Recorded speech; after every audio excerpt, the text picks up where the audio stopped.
चलो ड्रॉ करो मेरे साथ। चलो products A B C D E F.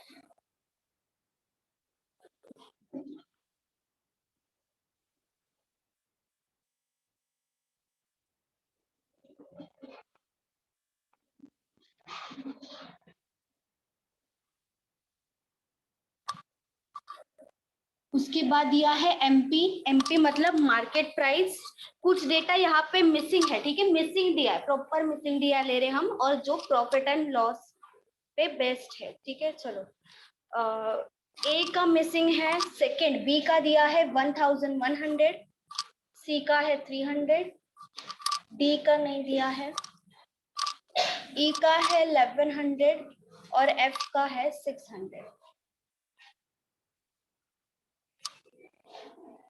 CP cost price 250 dash 180 320 dash और 360। Profit 22 27 16 27 dash. फिर से है प्रॉफिट परसेंटेज। ये प्रॉफिट रुपीस में दिया है, ये प्रॉफिट परसेंटेज है, दोनों में डिफरेंस है। ये है 20, यहाँ पे परसेंटेज लिख देती हूँ, 10% डैश डैश 10% और फिर से है डैश। उसके बाद दिया है डिस्काउंट परसेंट,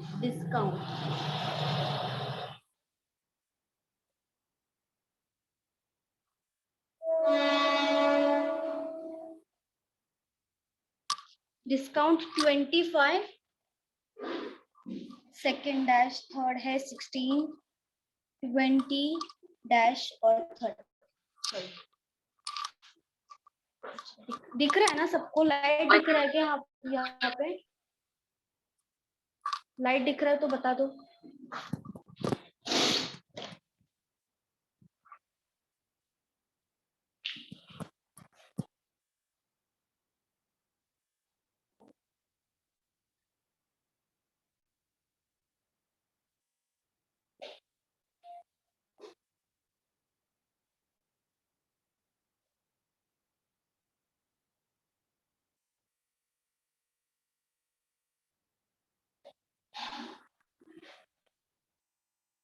ठीक है, ये डेटा गिवन है क्वेश्चन में, ठीक है, ये जो डेटा है वो दिया है, उसमें कुछ वैल्यू मिसिंग है। अभी अगर आपको देख के अगर कोई वैल्यू लग रहा है तो आप अभी निकाल सकते हो, या तो क्वेश्चन से भी हम जा सकते हैं, ठीक है। चलो प्रॉफिट एंड लॉस पे बेस्ड है, पहले थोड़ा बता दो प्रॉफिट एंड लॉस का क्या क्या याद है, कितना याद है प्रॉफिट एंड लॉस, बताओ।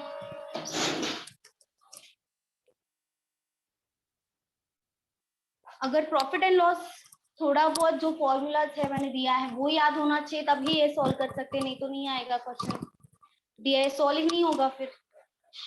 चलो बता दो। अच्छा प्रॉफिट का फॉर्मूला बताओ, प्रॉफिट कैसे निकालते हैं? Selling price minus cost price. Selling price minus cost price, correct है। तो प्रॉफिट परसेंटेज का फॉर्मूला क्या है? Profit percentage, profit upon discount into 100, profit divide cost price into 100। सही है। चलो जो प्रॉफिट होता है, प्रॉफिट इज इक्वल्स टू होता है selling price minus cost price. Profit होगा तो सेलिंग प्राइस हमेशा बड़ा होगा, इसीलिए सेलिंग प्राइस में से जो हमारा कॉस्ट प्राइस है वो माइनस कर देंगे। प्रॉफिट परसेंटेज का जो फॉर्मूला होता है, profit percentage equals to profit upon cost price into 100। वैसे ही लॉस परसेंटेज का फॉर्मूला क्या होता है?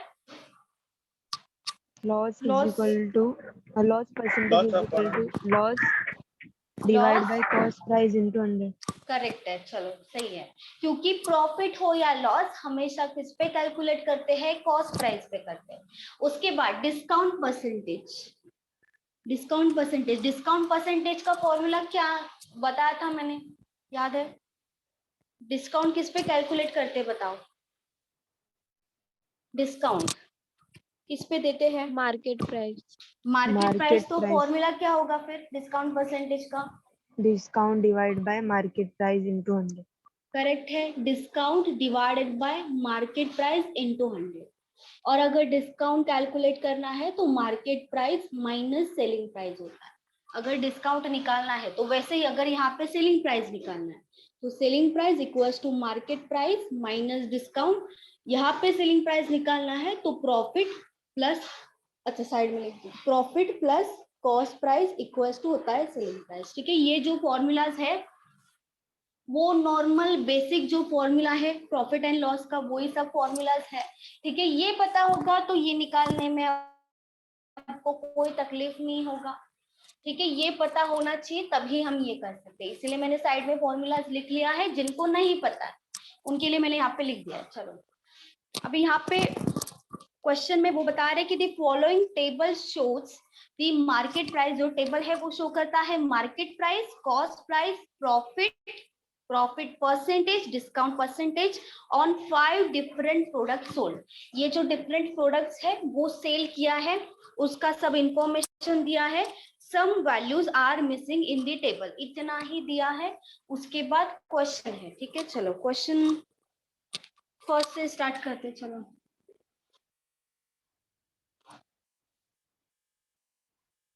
व्हाट इज दी, ये सब जो दिया है वो सबका सब रुपीज में है। ठीक है, ये सब रुपीज में है। ये दोनों का दोनों परसेंटेज है यहाँ पे लिखा है और बाकी सब रुपीज में एक्चुअल वैल्यू है, रेशियो भी नहीं है। चलो what is the difference in the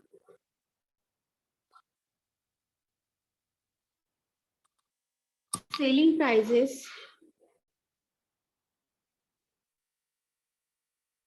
of product E and C. चलो सेलिंग प्राइजेस का डिफरेंस बताना है ई और सी का, तो उसके लिए हमारे पास सेलिंग प्राइस होना चाहिए ई और सी का। नहीं है तो निकालना पड़ेगा हमें। ये 30 है,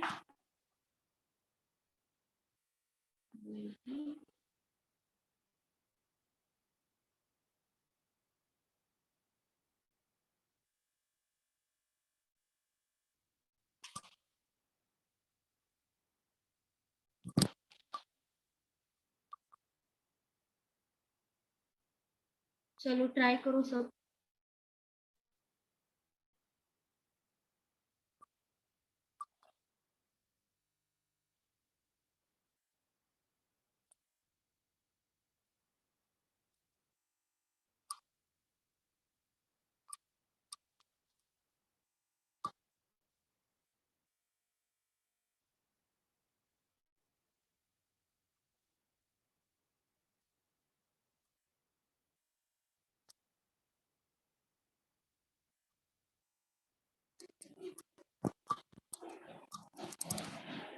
सेलिंग प्राइस निकालना है ई और सी का। जैसे जैसे क्वेश्चन करेंगे, जैसे जैसे हमें वैल्यूज मिलता जाएगा, पहले क्वेश्चन से मिला तो यहाँ पे हम लिख देंगे ताकि हमें बार बार कैलकुलेट ना करना पड़ेगा। कितना आ रहा है आंसर? बोल रहे हो आंसर 100 नहीं है आंसर, आप आसपास हो लेकिन 100 नहीं है। ई एंड सी का सेलिंग प्राइस 90 90 आ रहा है। वेरी गुड, 90 सही है, सही है। 90 आना चाहिए, 90।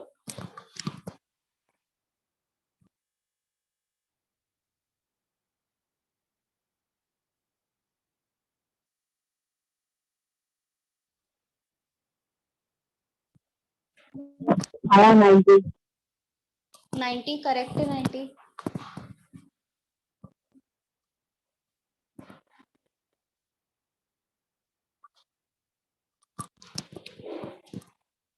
इन दोनों से यहाँ पे ये जो दोनों का दोनों दिया है उससे हमें यहाँ पे सेलिंग प्राइस मिलेगा ई का, और सी का देखो कॉस्ट प्राइस दिया है, प्रॉफिट दिया है, दोनों का दोनों दिया है। कॉस्ट प्राइस और प्रॉफिट दोनों दिया है, सेलिंग प्राइस आ जाएगा उससे। और यहाँ पे इन दो वैल्यूज से ही मिल जाएगा आपको सेलिंग प्राइस। 10% का प्रॉफिट है, प्रॉफिट हमेशा कॉस्ट प्राइस पे कैलकुलेट करते हैं, तो कॉस्ट प्राइस को 100 अज्यूम कर देंगे, 100 का 10% 10 आ जाएगा, तो 110, दोनों का एडिशन 110 आएगा जो हमारा सेलिंग प्राइस होगा। लेकिन तीनों का तीनों जो वैल्यूज है वो एक्चुअल वैल्यूज नहीं है, रेशियो में है, तो कंपेयर करेंगे हम। 10 की वैल्यू 27 है तो 110 की वैल्यू कितनी होगी, कंपेयर करके निकालना पड़ेगा।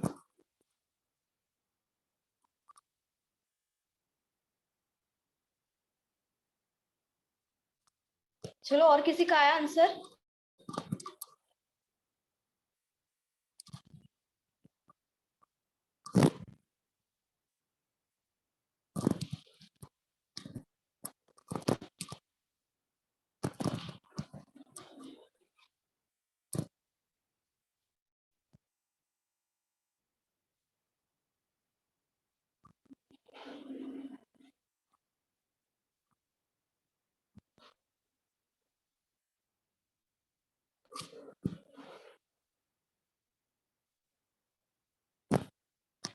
चलो, पहले सी का निकालते हैं। सी का सेलिंग प्राइस चाहिए हमें, ठीक है। सी का जो सेलिंग प्राइस है, हमारे पास कॉस्ट प्राइस है, हमारे पास प्रॉफिट है, तो सेलिंग प्राइस कैसे मिलेगा? Profit plus cost price equals to होता है सेलिंग प्राइस, दोनों का एडिशन कर देंगे, डायरेक्टली मिल जाएगा सेलिंग प्राइस 180 प्लस 27 कर देंगे, ये 2 हो जाए, 207 मिल गया सेलिंग प्राइस ऑफ सी। ई का निकालना है। ई में देखो हमारे पास प्रॉफिट है, प्रॉफिट का परसेंटेज है, ठीक है।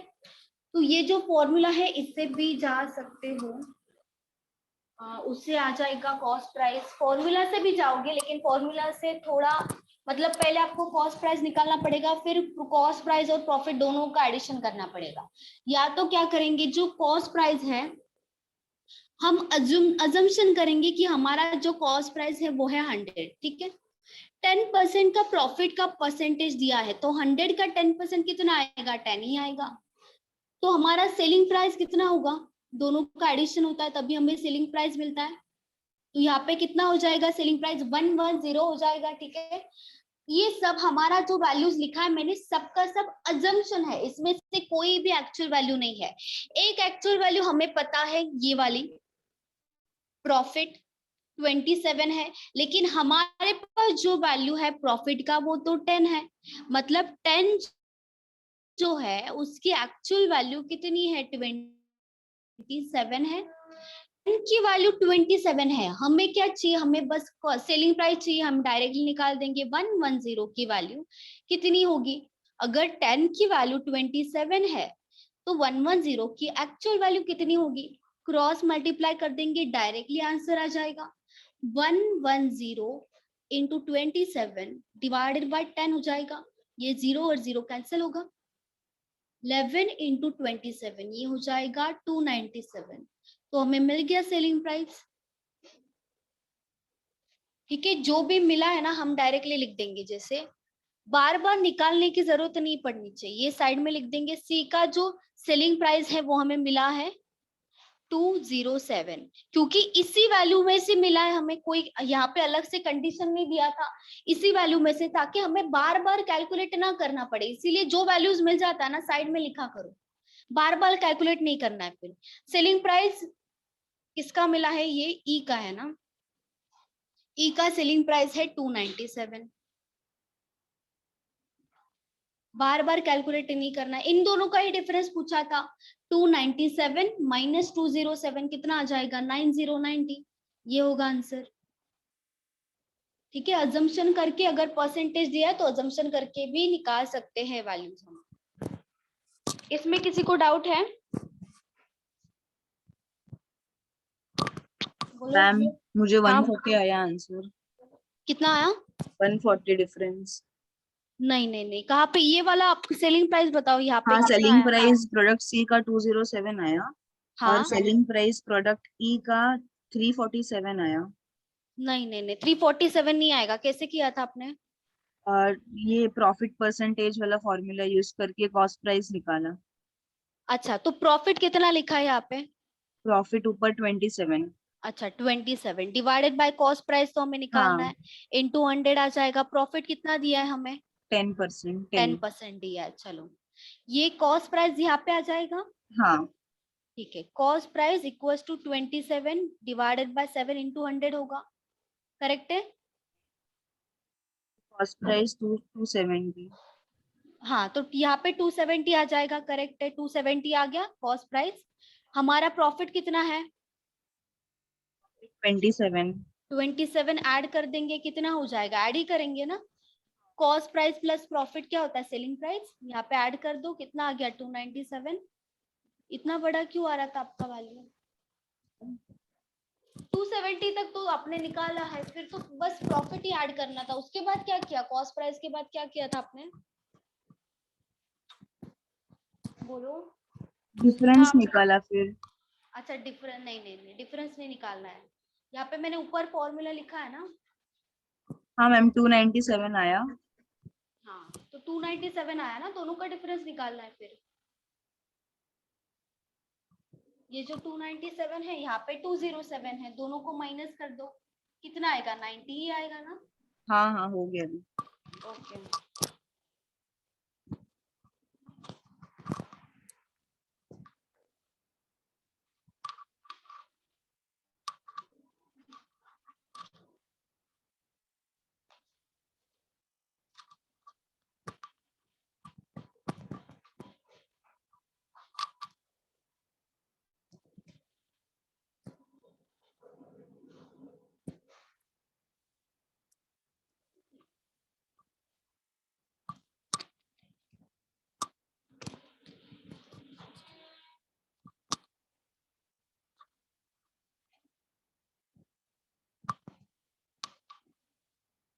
चलो, आईबीपीएस का फॉर्म भरा ना सबने?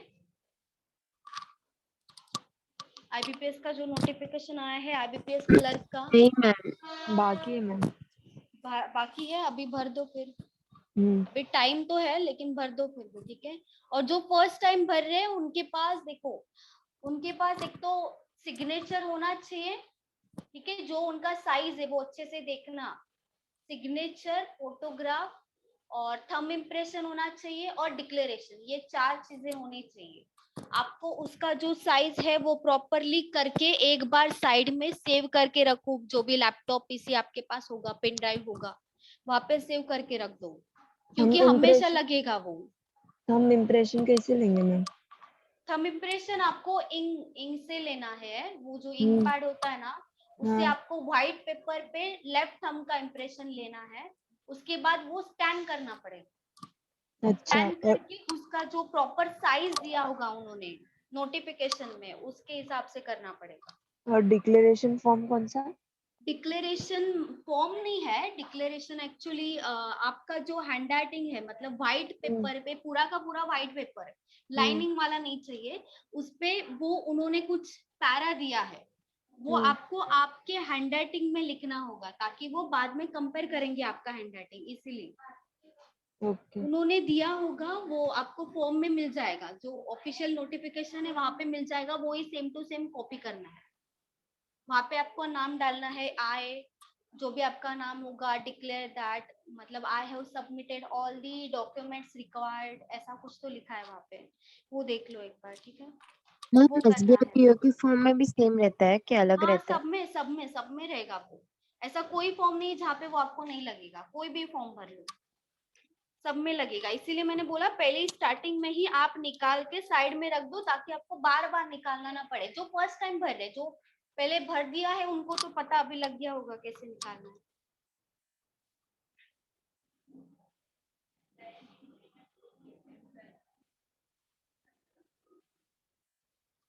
Ma'am fine. प्रीलिम्स के चैप्टर्स कितने हैं मैथ्स में? आईबीपी चैप्टर्स तो सभी आएंगे प्रीलिम्स में, या तो मेंस में। ऐसा कुछ अलग अलग चैप्टर्स नहीं है। चैप्टर्स अलग अलग नहीं है। जो भी चैप्टर्स है, सब में से क्वेश्चंस आने वाला है। प्रीलिम्स होने दो या मेंस होने दो, बस फर्क इतना है कि लेवल ऑफ डिफिकल्टी बढ़ जाता है, इतना ही है। बाकी कुछ ऐसा नहीं कि यहाँ पे प्रीलिम्स में अलग है, मेंस में अलग है, ऐसा कुछ भी नहीं है, ठीक है। बस जो लेवल ऑफ डिफिकल्टी है वो बढ़ जाता है, क्योंकि प्रीलिम्स में थोड़ा इजी क्वेश्चंस आता है, में इसमें टफ आता है, ठीक है, मतलब मॉडरेट टू डिफिकल्ट आ जाएगा वहां पे।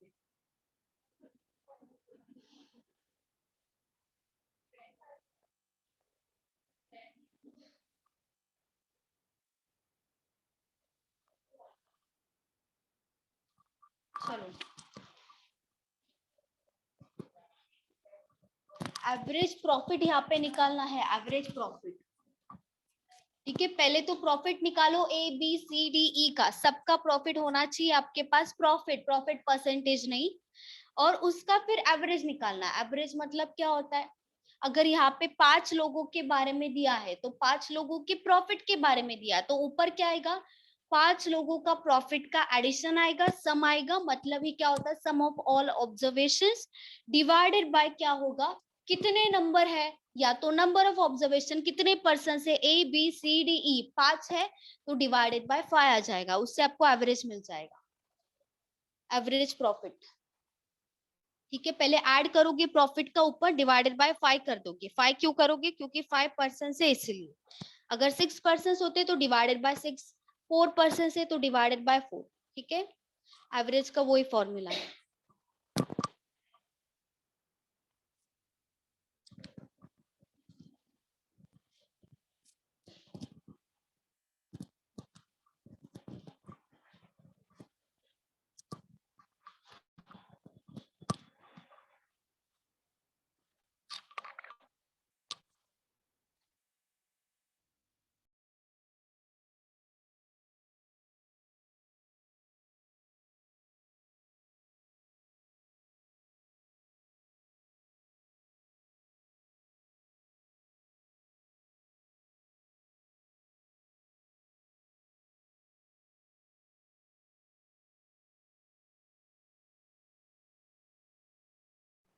Twenty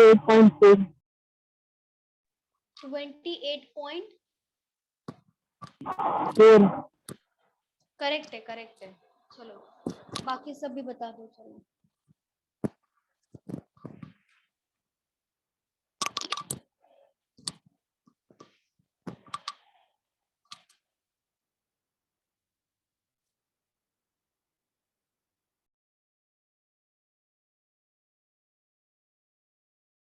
28.4 madam.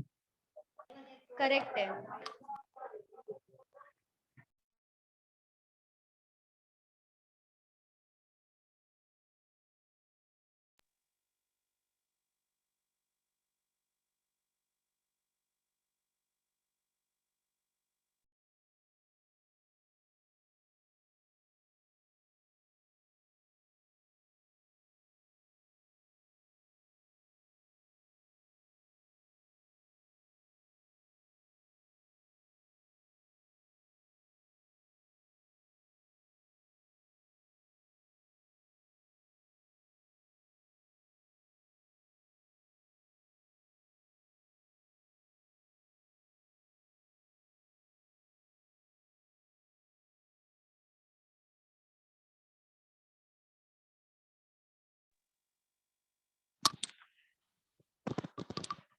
चलो, profits A B C D E का हमारे पास किसका है, बी का है, सी का है, डी का है, ई का है, मतलब सिर्फ ए का प्रॉफिट हमें चाहिए, बाकी सबका है, ठीक है।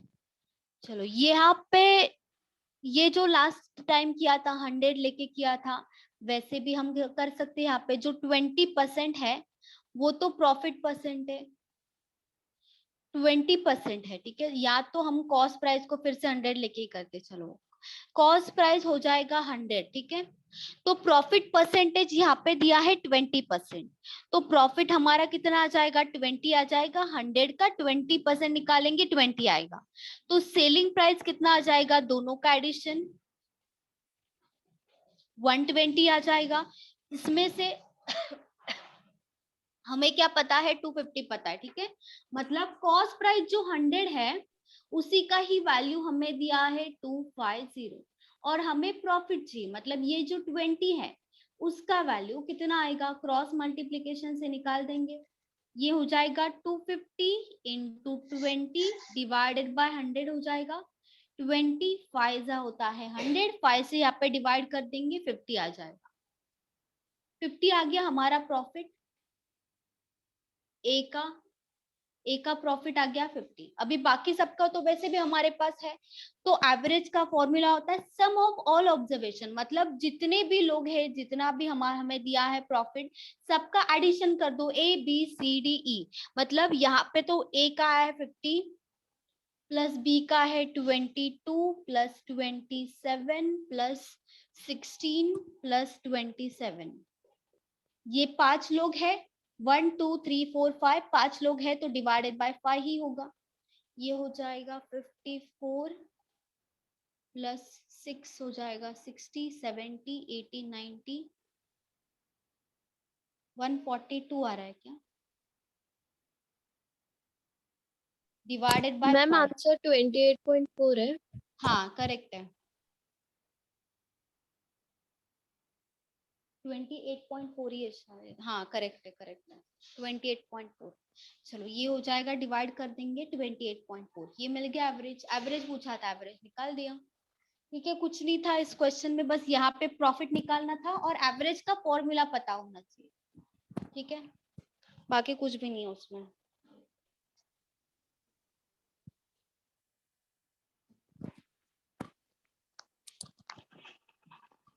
इसमें किसी को डाउट है?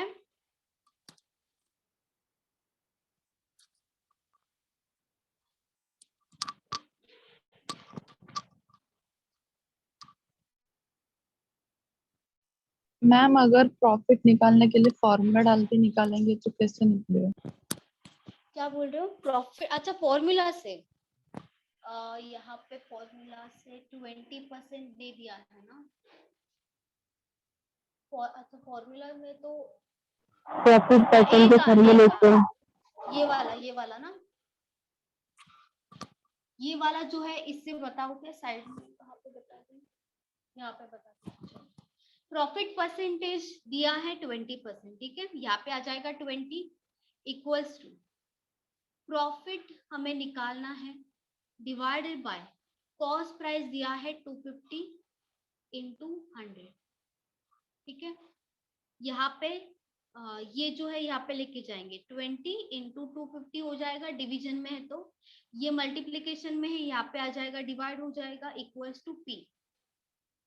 20 इंटू 5 हो जाएगा, 5 इंटू 5 और 0 आया 50। ऐसे करेंगे ना, और कैसे करेंगे, समझा ना? Yes ma'am. ओके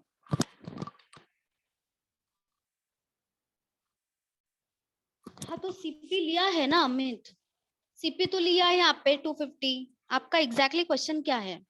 हमें कॉस्ट प्राइस नहीं निकालना है ना, प्रॉफिट निकालना है। सीपी अगर सिर्फ सीपी होगा तो हमारे पास सेलिंग प्राइस नहीं है कि हम माइनस करके निकालेंगे, सिर्फ एक ही वैल्यू है कॉस्ट प्राइस। तो हमें क्रॉस या तो ये मेथड से कर सकते या तो ये मेथड से कर सकते, दोनों में से एक मेथड से कोई भी करो, कोई भी चलेगा। ठीक है,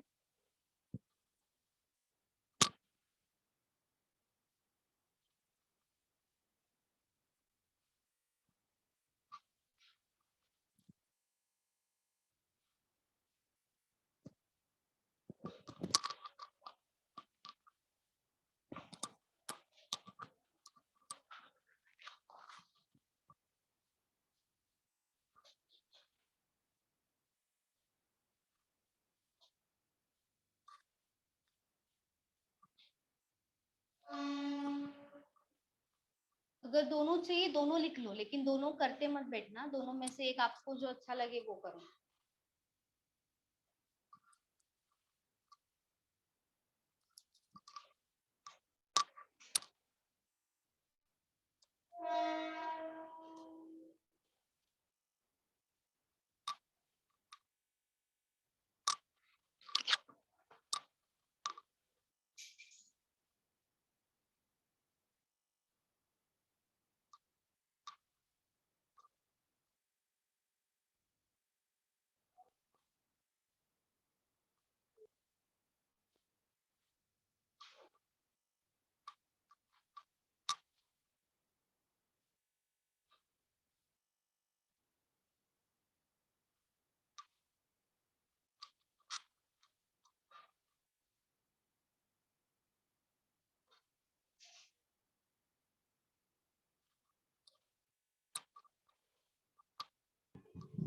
done ma'am.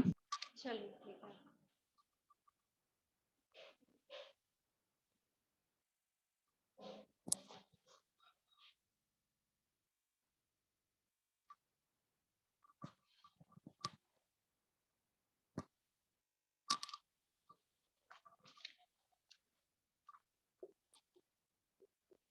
What is the total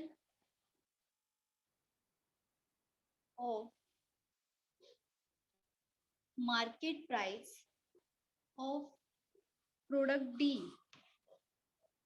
and selling price of product B?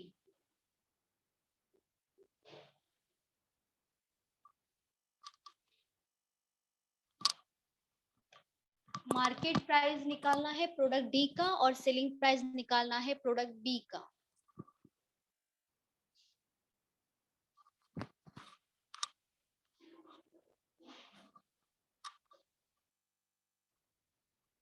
इससे निकाल सकते हो यहाँ पे सेलिंग प्राइस, जो बी का सेलिंग प्राइस निकालना है इससे निकाल सकते हो, और मार्केट प्राइस बी का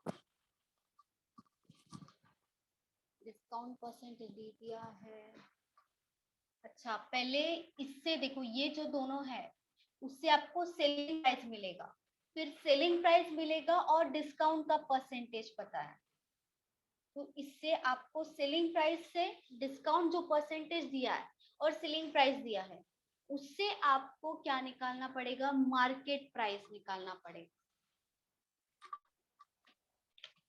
जैसे 100 अज्यूम करते हैं हम, इसको करते हैं कॉस्ट प्राइस को, वैसे ही यहाँ पे मार्केट प्राइस को 100 अज्यूम करना पड़ेगा, और उसमें से जो भी डिस्काउंट का वैल्यू आएगा वो मार्केट प्राइस में से माइनस होगा, तभी आपको सेलिंग प्राइस मिलेगा।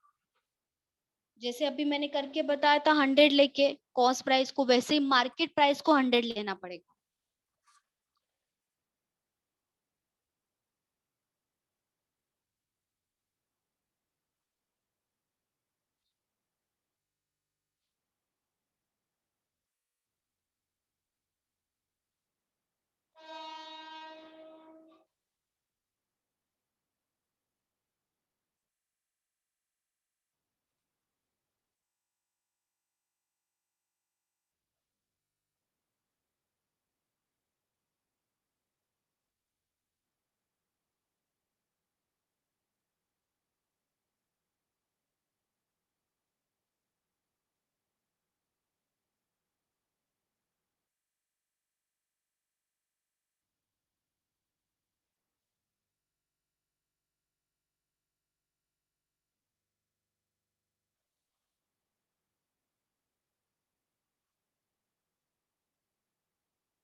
सिक्स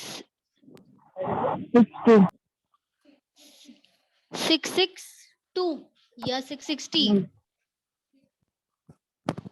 662 आएगा। करेक्ट है, वेरी गुड, करेक्ट है।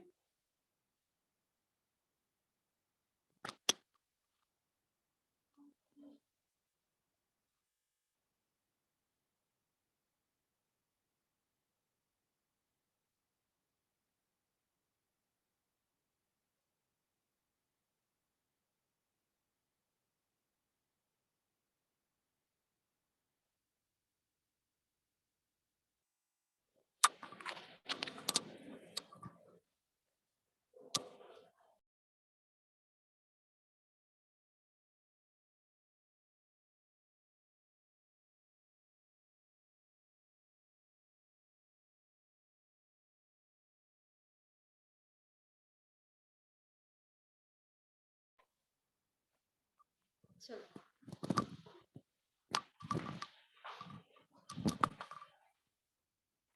Total of market price of product D, ठीक है। चलो यहाँ पे है डी, हमें चाहिए मार्केट प्राइस। अच्छा डी का मार्केट प्राइस बोला, अच्छा ठीक है चलो। यहाँ पे जो है हमें दिया है कॉस्ट प्राइस, प्रॉफिट दिया है और डिस्काउंट परसेंटेज दिया है, ठीक है। तो हम जो इंफॉर्मेशन दिख रहा है उससे क्या निकाल सकते हैं, बताओ क्या दिख रहा है यहाँ पे, क्या निकाल सकते हैं? कॉस्ट प्राइस है, प्रॉफिट है, एक ही निकाल सकते हैं। वो क्या है? Selling price. Cost price plus profit मतलब 320 प्लस 16, 336। ये क्या मिल जाएगा? सेलिंग प्राइस, ठीक है, सेलिंग प्राइस। अभी 20% जो दिया है वो डिस्काउंट दिया है, ठीक है, डिस्काउंट दिया है। ये सेलिंग प्राइस तो हमारा आ गया है। अभी हमें क्या चाहिए? हमें चाहिए मार्केट प्राइस, डिस्काउंट का परसेंटेज है और सेलिंग प्राइस हमारे पास है। अभी इसका फॉर्मूला में अगर हम डालेंगे तो फॉर्मूला में बस हमारे पास एक ही चीज है, वो है डिस्काउंट का परसेंट। डिस्काउंट नहीं है, मार्केट प्राइस भी नहीं है, हमारे पास सेलिंग प्राइस है। तो जैसे मैंने किया था कि 100 अज्यूम करेंगे कॉस्ट प्राइस को। क्यों 100 अज्यूम करते? क्योंकि प्रॉफिट हो या लॉस हमेशा किस पे कैलकुलेट करते हैं? कॉस्ट प्राइस पे, इसीलिए कॉस्ट प्राइस को 100 अज्यूम करेंगे। यहाँ पे भी सेम हो रहा है ना, जो डिस्काउंट होता है वो हमेशा किस पे कैलकुलेट करते हैं? मार्केट प्राइस पे। इसीलिए मार्केट प्राइस को यहाँ पे अजम्पशन करेंगे कि हमारा जो मार्केट प्राइस है वो है 100, ठीक है, कर लिया अजम्पशन। हमारा जो डिस्काउंट है वो तो 20% दिया है, तो 100 का 20% कितना आएगा? 2020 आ जाएगा डिस्काउंट। लेकिन जब हम सेलिंग प्राइस प्रॉफिट और लॉस में निकालते हैं तो कॉस्ट प्राइस प्लस प्रॉफिट होता है सेलिंग प्राइस। लेकिन जब मार्केट प्राइस आता है तब अगर हमें सेलिंग प्राइस निकालना होगा तो मार्केट प्राइस में से डिस्काउंट माइनस करने के बाद ही हमें सेलिंग प्राइस मिलता है, जो फॉर्मूला मैंने यहाँ पे लिख दिया था। Market price minus discount equals to selling price. तो ये माइनस होगा तो यहाँ पे आ जाएगा 80। तो ये सबका सब क्या है? एक्चुअल वैल्यू नहीं है, रेशियो में वैल्यू है। इसमें से हमारे पास एक का वैल्यू क्या, किसका वैल्यू है? 336, 80 का वैल्यू है। और हमें क्या चाहिए? हमारी ये जो बात हो रही है किसकी हो रही है? डी की हो रही है। तो डी का हमें क्या चाहिए? मार्केट प्राइस निकालना है। ये सब डी के बारे में चल रहा है ये सब। तो हमारा मार्केट प्राइस चाहिए हमें। तो ये जो 80 है, 80 की हमें एक्चुअल वैल्यू दे दी है 336। 80 की जो वैल्यू है वो 336 है। तो मार्केट प्राइस हमें चाहिए, तो 100 की वैल्यू कितनी होगी? क्रॉस मल्टीप्लाई कर देंगे। 336 इंटू 100 हो जाएगा, डिवाइडेड बाय 80 हो जाएगा। यहाँ पे 0 0 कैंसिल होगा। 336 इंटू 10 कर देंगे, 3360 आ जाएगा, डिवाइडेड बाय 8 कर देंगे, ठीक है। 8 डिवाइड करेंगे, 8 इंटू 4 हो जाएगा 32। कितना बचेगा? 1 बचेगा यहाँ पे, तो ये हो जाएगा 1616। तो यहाँ पे 8 इंटू 2 होगा 16, 16 कैंसिल हो गया, ये जो 0 बचा है या एज इट इज आ जाएगा 0। 420 हमें मिल गया। 420 क्या है? मार्केट प्राइस है, हमें मार्केट प्राइस ही चाहिए था, मिल गया, हमारा आंसर हो गया ये मार्केट प्राइस ऑफ डी। लेकिन यहाँ पे उन्होंने पूछा है टोटल कितना होगा, किसका total? Market price of D का और सेलिंग प्राइस ऑफ बी का। तो सेलिंग प्राइस बी का निकालने के लिए हमारे पास, अच्छा यहाँ पे नहीं निकाला था, ठीक है, ये जो है दिया है 22 दिया है प्रॉफिट, और प्रॉफिट परसेंटेज दिया है 10। तो यहाँ पे सेम फिर से करना पड़ेगा। जो कॉस्ट प्राइस होगा वो हम 100 अज्यूम करेंगे। कॉस्ट प्राइस 100 अज्यूम कर लिया। प्रॉफिट का परसेंटेज दिया है 10%। तो कॉस्ट प्राइस का जो 100 का 10% आ जाएगा 10, और सेलिंग प्राइस हो जाएगा दोनों का एडिशन, ऐड कर देंगे तभी हमें मिल जाएगा सेलिंग प्राइस 110 आ जाएगा, ठीक है। इसमें से हमें ये जो 22 पता है, मतलब 10 का वैल्यू 22 है, वो तो हमें पता है, लेकिन हमें तो सेलिंग प्राइस चाहिए। सेलिंग प्राइस हमारा यहाँ पे कितना है? 110 है। तो 110 का वैल्यू कितना होगा? क्रॉस मल्टीप्लाई कर देंगे। एक्चुअल वैल्यू के नीचे एक्चुअल वैल्यू आएगा, रेशियो के नीचे रेशियो का वैल्यू लिखना है। 22 110 इंटू होगा 22 और डिवाइड हो जाएगा 10। 0 0 कैंसिल होगा, ये हो जाएगा 242। तो हमें ये मिल गया सेलिंग प्राइस। दोनों का क्या पूछा है? टोटल पूछा है, एडिशन पूछा है।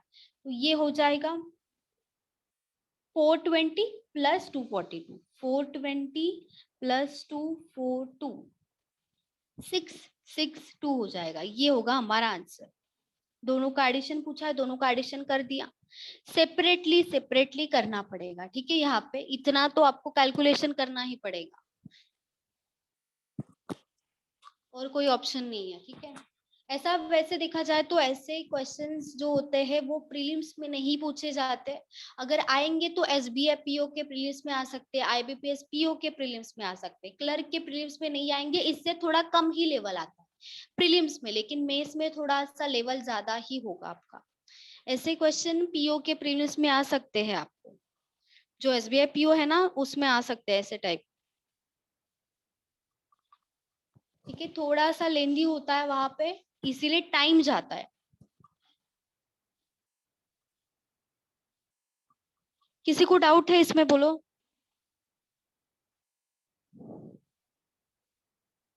डाउट होगा तो पूछो यहाँ पे।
मैम प्री का रिजल्ट कितने टाइम में आता है? प्रीलिम्स का रिजल्ट कौन सा प्रीलिम का पूछ रहे हो आप? मैम ऐसे कोई भी एग्जाम दिया तो ऐसे आईबीपीएस एसबीआई। अच्छा, अभी प्रीलिम्स का रिजल्ट को तो एटलीस्ट 15 डेज में आ जाता है, 15 डेज, 15 दिन में आ जाता है। एग्जैक्ट नहीं, थोड़ा बहुत ऊपर नीचे होता है, एग्जैक्ट तो नहीं है, बस और 15 के मैम आसपास। हाँ, उसके बाद मेंस कब रहता है एग्जाम? मेंस कब होता है? हाँ मतलब कितने अच्छा, टाइम का गैप रहता है प्री और मेंस? प्री और मेंस का तो नहीं बता सकते, लेकिन प्रीलिम्स का रिजल्ट आने के बाद, अगर रिजल्ट आ गया आपका तो उसके बाद 10-15 दिन के अंदर हो जाता है एग्जाम। 15 डेज मिलता है मैक्सिमम, 15 to 20 डेज, कभी कभी 10 दिन भी मिलता है। वो तो डिपेंड करता है कि उनको क्या देना है, कभी कभी 10 दिन में भी हो जाता है मेंस, कभी कभी 15 दिन में होता है, कभी कभी 20 डेज, उससे ज्यादा नहीं जाता है। ज्यादा से ज्यादा 20 डेज मिल जाएगा आपको। तो उतने में तो आप ये मत सोचना कभी कि उतने 20 दिन में हम जीए कर लेंगे, नहीं, जीए 20 दिन में नहीं होता है, ठीक है, पहले ही बता रही हूँ। और जो मेंस का रेट में, मेंस का जो प्रिपरेशन है, अगर हमारा प्रीलिम्स निकल गया तो उसके बाद 20 दिन रहेगा, बीच में 20-25 दिन मिल गया तो उसके बाद हम कर लेंगे, पॉसिबल नहीं है वो, पहले से ही करना चाहिए। लेकिन ऐसा नहीं कि मतलब डायरेक्ट डिफिकल्ट पे जाओ, पहले जो प्रीलिम्स का तो लेवल बना लो, प्रीलिम्स का बनाने के बाद मेंस का लेवल बना लो, ऐसे होना है। डायरेक्टली डिफिकल्ट पे जाओगे तो डिमोटिवेशन होगा, डायरेक्ट मत जाओ।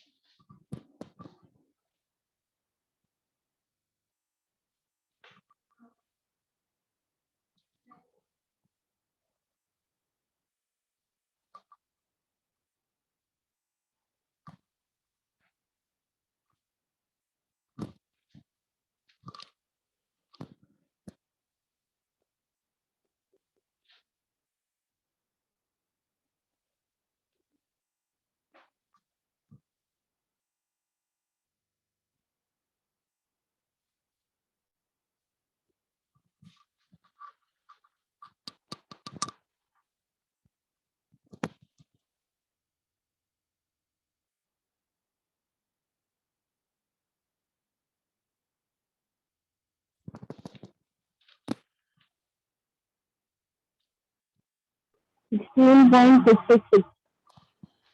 करेक्ट है, वेरी गुड, सही है।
प्रॉफिट परसेंटेज फॉर एफ का प्रॉफिट परसेंटेज, कॉस्ट प्राइस है, मार्केट प्राइस है, डिस्काउंट परसेंट है। तो मार्केट प्राइस और डिस्काउंट परसेंटेज से क्या निकालना पड़ेगा? सेलिंग प्राइस निकालना पड़ेगा। सेलिंग प्राइस मिल गया तो कॉस्ट प्राइस हमारे पास है, तो प्रॉफिट परसेंटेज मिल जाएगा। 58.33 16.66 होना चाहिए। 16.66। मैम पहले हमें डिस्काउंट परसेंटेज से डिस्काउंट निकालना होगा ना? डिस्काउंट परसेंट, अच्छा डिस्काउंट परसेंटेज से भी निकाल सकते हो, उसके बाद मार्केट प्राइस में से माइनस कर दो तो सेलिंग प्राइस आ जाएगा, वैसे भी कर सकते हो, चलेगा वैसे।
चलो बताओ क्या होगा।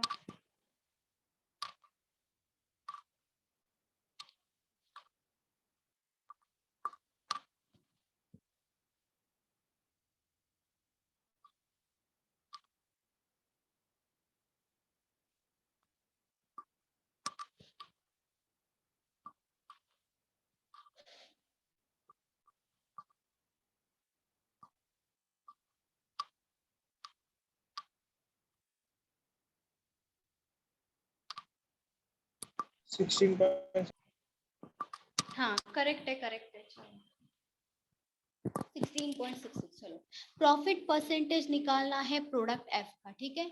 कॉस्ट प्राइस है हमारे पास, मार्केट प्राइस है, डिस्काउंट है। जैसे अजम्पशन करने के लिए बोला था मैंने, मार्केट प्राइस लो 100, डिस्काउंट आ जाएगा 30, फिर माइनस कर देंगे सेलिंग प्राइस आ जाएगा -30, 70 आ जाएगा, माइनस कर देंगे। इसमें से हमें पता है 600 जो मार्केट प्राइस है, मतलब 100 जो यहाँ पे हमारा मार्केट प्राइस है उसी का ही एक्चुअल वैल्यू दिया है 600। और हमें क्या चाहिए, हमें चाहिए सेलिंग प्राइस। तो सेलिंग प्राइस कितना है, 70 है। तो 70 का वैल्यू कितना होगा, क्रॉस मल्टीप्लाई कर दो, 600 इंटू 70 डिवाइडेड बाय 100 हो जाएगा, 0 0 0 0 कैंसिल, ये हो गया 420। ये मिल गया सेलिंग प्राइस। लेकिन हमें तो प्रॉफिट निकालना है। 420 सेलिंग प्राइस है, 360 है कॉस्ट प्राइस, तो दोनों को माइनस कर देंगे तो प्रॉफिट आ जाएगा। Profit is equal to 420 minus 360, ये हो जाएगा 60। प्रॉफिट मिल गया 60, लेकिन हमें प्रॉफिट नहीं चाहिए, हमें तो प्रॉफिट परसेंटेज चाहिए। तो इसमें डाल देंगे, हमें परसेंटेज आ जाएगा, मिल जाएगा परसेंटेज, क्योंकि हमारे पास प्रॉफिट है। तो ऊपर आ जाएगा प्रॉफिट, परसेंटेज के लिए ऊपर लिख देंगे प्रॉफिट मतलब 60 डिवाइडेड बाय कॉस्ट प्राइस कितना होगा, 360 हो जाएगा, डिवाइड कर देंगे 360 इंटू 100 हो जाएगा, 0 0 कैंसिल, 6 इंटू 1 होगा 6, 6 इंटू 6 होगा 36, 100 बाय 6 कितना हो जाएगा, ये डिवाइड कर देंगे तो यहाँ पे डायरेक्टली आएगा 16.66 परसेंटेज, क्योंकि 1/6 इंटू 100 मतलब 1/6 जिसका फ्रैक्शन होता है वो वैल्यू किस परसेंटेज में होती है, 16.66 परसेंटेज। अगर ये आपको पता है तो आप यहाँ पे डायरेक्टली लिख सकते हो 16.66। 16.66 परसेंटेज का अगर फ्रैक्शन में निकाला जाए तो वो होता है 1/6। तो यहाँ पे 1/6 इंटू 100 था, इसीलिए मैंने यहाँ पे डायरेक्टली लिख दिया 16.66 परसेंटेज। अगर नहीं पता है आपको, क्या करोगे, 100 डिवाइडेड बाय 6 करते जाओगे, डिवाइड करते जाओगे तो आपको 16.66 ही मिलेगा।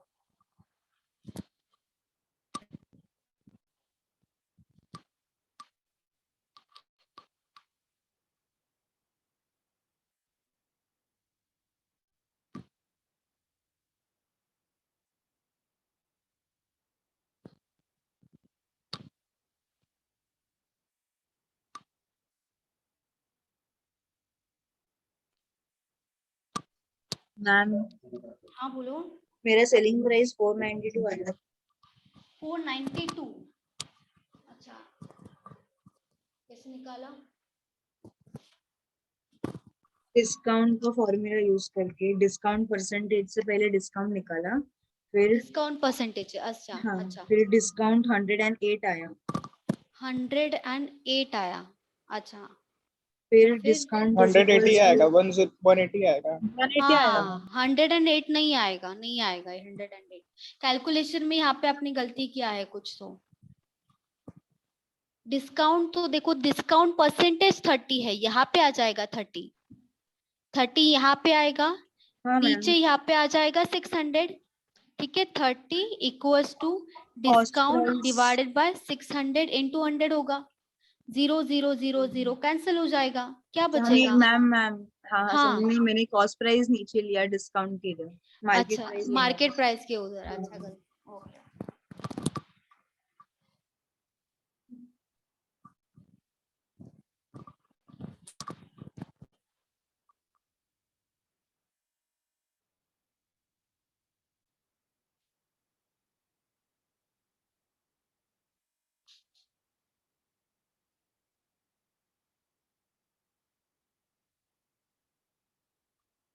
हो गया ना,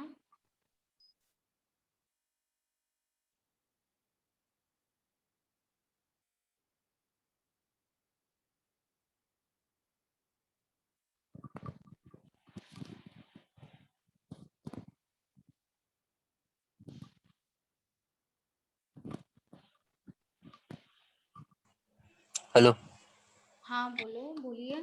ये 16.66 ये कैसा लगे, ये 100 हाँ 100 डिवाइडेड बाय 6 किया है वो, 100 डिवाइडेड बाय 6 यही आंसर आएगा। लेकिन अगर आपको फ्रैक्शन पता है, जो मैंने दिया था परसेंटेज में फ्रैक्शन लिख के दिया है, अगर वो पता है तो डायरेक्टली आप लिख सकते हो 16.66 परसेंटेज का जो फ्रैक्शन होता है वो 1/6 होता है।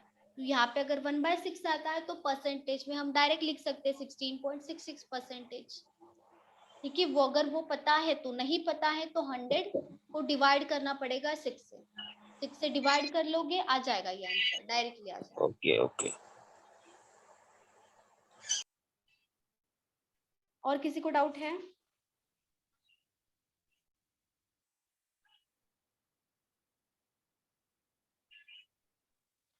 मैम हाँ बोलो।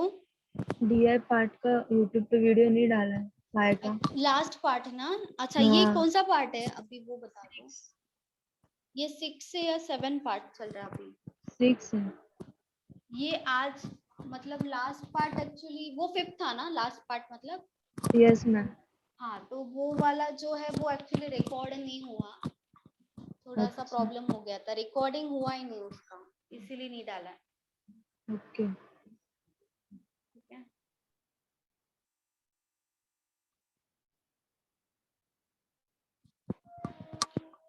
चलो। उसमें कौन सा करवाया था मैम आपने?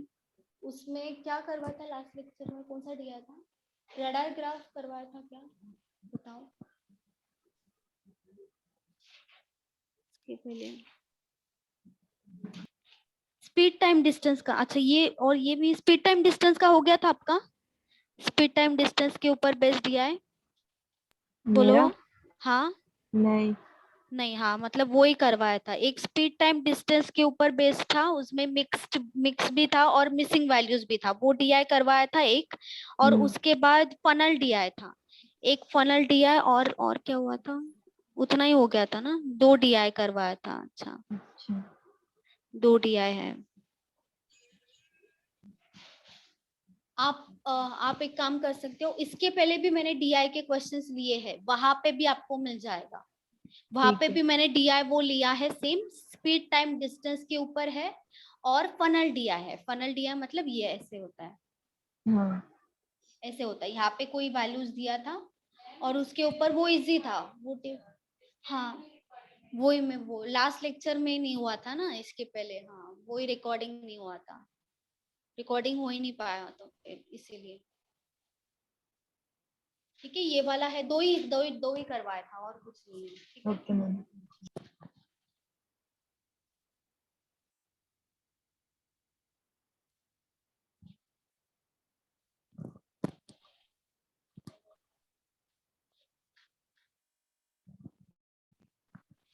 अच्छा आप न्यू स्टूडेंट हो, मुझे लगा अमित और कोई है, क्योंकि और भी अमित है, इसीलिए मुझे लगा अमित यादव। अच्छा आप न्यू स्टूडेंट हो, पहले बताना चाहिए था अमित। ठीक है, आपको बोर्ड दिख रहा है ना अमित? अच्छा, सीपी दिया नहीं मतलब आपको बोर्ड तो दिख रहा है। आपको कोई डाउट है क्या अमित, बोलो। यस नो दोनों बोला है। डाउट होगा ना तो पूछो, ठीक है। अभी डीआई चल रहा है, आपको समझ में आ रहा है नहीं आ रहा है, वो पहले बता,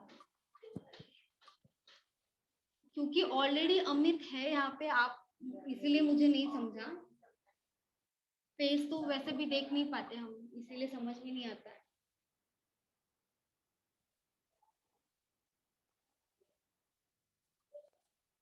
ओके,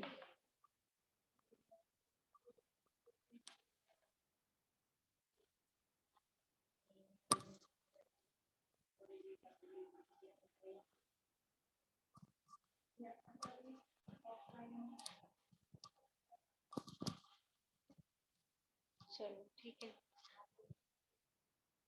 8:27 हुआ है। चलो नेक्स्ट एक और दिया है वो लेते हैं, उसके बाद खत्म हो जाएगा आज वैसे भी दिया है, उसके बाद ही नया चैप्टर स्टार्ट कर देंगे। ठीक है, चलो ठीक है। देखो डीआई से पहले ही बता रही हूँ, बोर भी नहीं होना है और ऐसे भी नहीं सोचना है बहुत डिफिकल्ट है। डीआई इतना सोच लो दिमाग में, बहुत ज्यादा इम्पोर्टेंट है। डीआई के बिना कुछ नहीं होगा मैथ्स में, डीआई को छोड़ना ही नहीं है। दिया है, आना ही चाहिए हमें, ऐसे सोचो, ठीक है।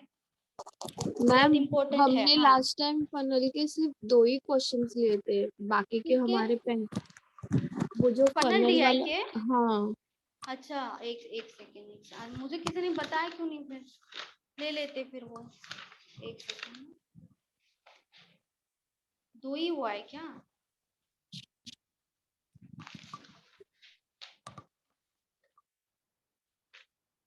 अच्छा ठीक है, चलो 2 ही क्वेश्चन हुआ है, 2 ही हुआ है ना, क्यों नहीं बताया? चलो ठीक है, चलो सबके पास। अच्छा, डेटा लिखने के लिए टाइम जाएगा, फिर भी चलो लिख देती हूँ 2 मिनट में। बाकी सबके पास है, जिनके पास नहीं है वो लिख दो फटाफट, ठीक है। ये फनल दिया है, ठीक है, ये है फनल दिया है, फनल की तरह दिखता है इसीलिए इसे नाम दिया है फनल दिया है। चलो 10%, 16 2/3%, 33 1/3%, 25%, 15%। यहाँ पे आएगा 30 to 40 years,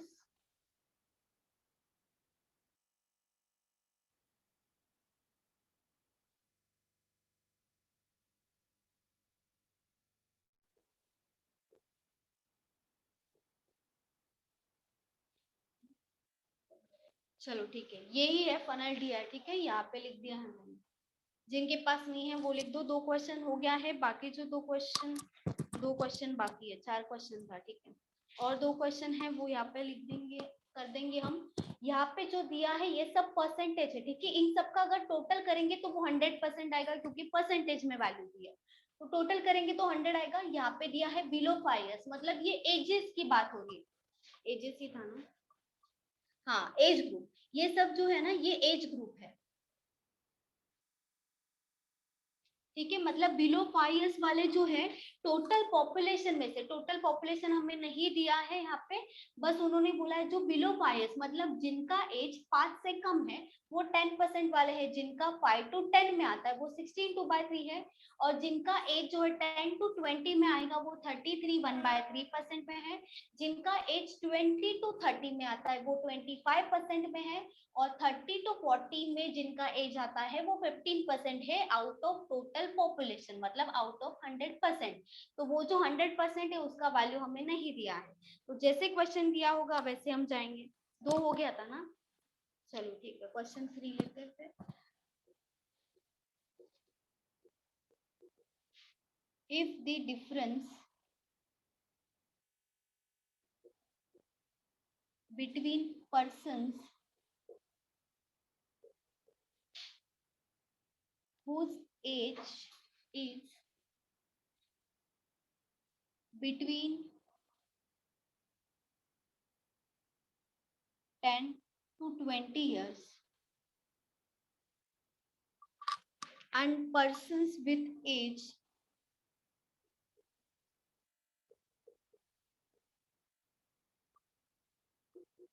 is between 5 to 10 years is 15,000. Then find the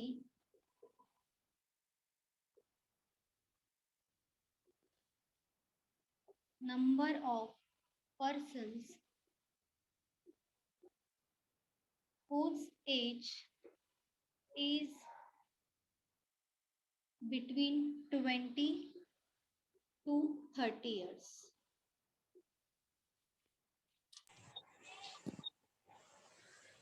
ये क्वेश्चन हो गया था ना? ये क्वेश्चन हो गया था।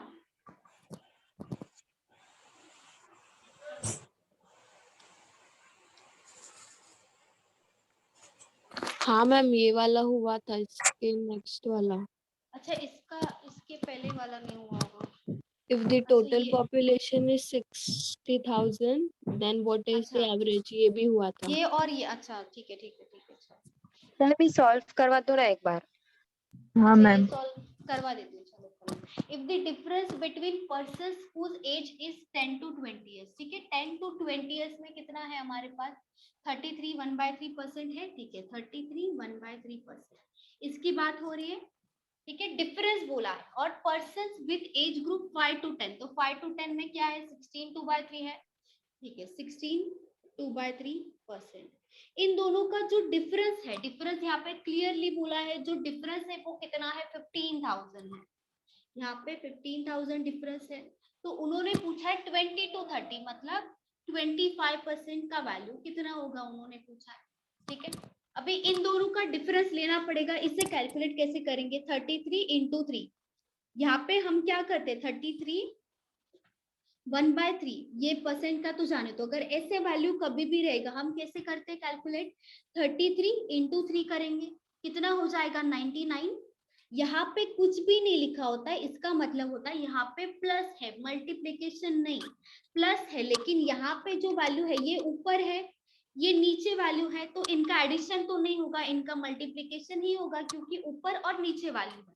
तो 33 into 3 कितना होगा 99 प्लस 1 डिवाइडेड बाय 3%। तो ये 99 प्लस 1 कितना होगा 100/3%। तो यहाँ पे हम लिख देंगे 100 डिवाइडेड बाय 3% आया है, माइनस 16 2/3 को भी सेम करेंगे, 16 2/3%, 16 into 3 कितना होगा 48 प्लस 2 डिवाइडेड बाय 3%। तो 48 प्लस 2 कितना होगा 50, 50 डिवाइडेड बाय 3% इक्वल्स टू 15,000। अभी 100% और 50% को माइनस कर देंगे, क्योंकि नीचे जो वैल्यू है ये दोनों का दोनों वो सेम है, अगर वो सेम नहीं होता तो हमें एलसीएम लेना पड़ता, सेम करना पड़ता, फिर ही ऊपर प्लस माइनस कर सकते हैं। लेकिन नीचे ऑलरेडी 3 कॉमन है वैल्यू, तो हम एक ही बार लिख देंगे 3, और ऊपर का जो वैल्यू है हम डायरेक्टली माइनस कर देंगे 100% माइनस 50% इक्वल्स टू 15,000। तो 100 माइनस 50 कितना आ जाएगा 50% डिवाइडेड बाय 3 इक्वल्स टू 15,000। तो हम यहाँ पे 1% का वैल्यू निकालेंगे, मतलब ये जो परसेंट है यहाँ पे एज इट इज रख देंगे, यहाँ पे साइड में लिख देते हैं। यहाँ पे क्या हो जाएगा 50% बाय 3 है, तो परसेंटेज को एज इट इज रख दो, equals to 15,000 as it is रहेगा। ये जो 50/3 है ये यहाँ पे जाएगा तो उल्टा होके जाएगा, मतलब ये डिवीजन में है तो ये ऊपर मल्टीप्लिकेशन में आ जाएगा, ये ऊपर है तो यहाँ पे जाएगा तो नीचे आ जाएगा, नीचे डिवाइडेड बाय 50 आ जाएगा, 0 0 कैंसिल होगा, 5 से डिवाइड कर लो, यहाँ पे आ जाएगा 300, 300 into 3 कितना हो जाएगा 900। लेकिन ये 1% का वैल्यू है, क्योंकि सिर्फ परसेंटेज लिखा है, मतलब 1% की वैल्यू है, तो परसेंटेज मतलब क्या होता है एक्चुअल में 100 होता है। तो 100% की वैल्यू कितनी होगी, देखो 1% की वैल्यू हमारे पास आई है 900, तो 100% की वैल्यू कितनी होगी, तो हमें क्या मिलेगा टोटल पॉपुलेशन, ये जो पूरा का पूरा दिया है इन सब का वैल्यू मिल जाएगा। 100% की वैल्यू कितनी होगी, 2 0 बस बढ़ा देंगे, यहाँ पे 2 0 बढ़ाए, यहाँ पे भी 2 0 बढ़ा देंगे, तो यहाँ पे हो जाएगा 90,000। लेकिन 90,000 हमें क्या मिलेगा टोटल पॉपुलेशन, पूरा का पूरा पॉपुलेशन। लेकिन देखो ये जो 90,000 यहाँ पे आया है, भले ही वो टोटल पॉपुलेशन है, लेकिन हम यहाँ पे हर एक क्वेश्चन में 90,000 नहीं लेंगे, क्योंकि यहाँ पे इफ दिया है।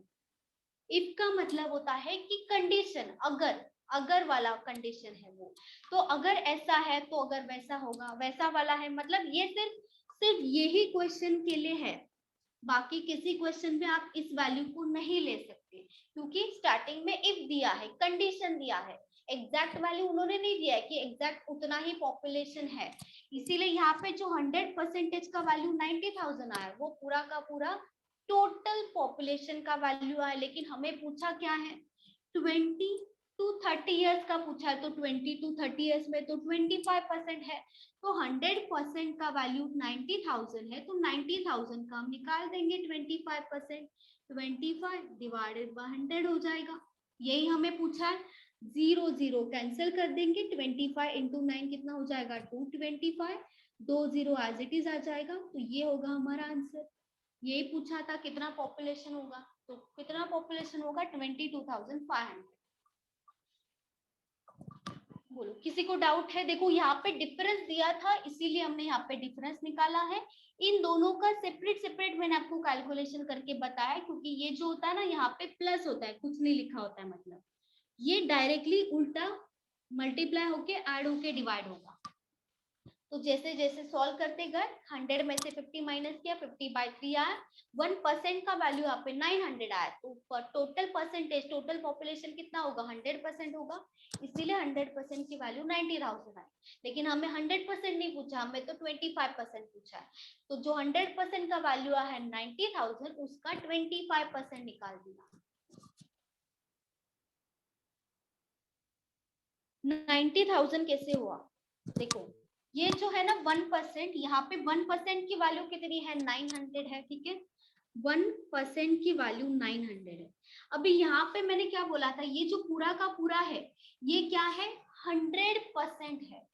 कोई भी वैल्यू 100% ही होगी। ये पूरा का पूरा जो होता है इन सब का अगर परसेंटेज में ये सबका सब वैल्यू दिया है तो परसेंटेज का मतलब ही क्या होता है? हमेशा 100 होता है। जो आपका मार्क्स निकलता है, जो हम कैलकुलेट करते थे स्कूल में, अगर आपको कितना परसेंटेज मिला है वो किस में से होता था? 100 में से ही होता था। 200, 300, 500 में से नहीं होता था, 100 में से। तो परसेंटेज का मतलब ही क्या होता है? 100 होता है।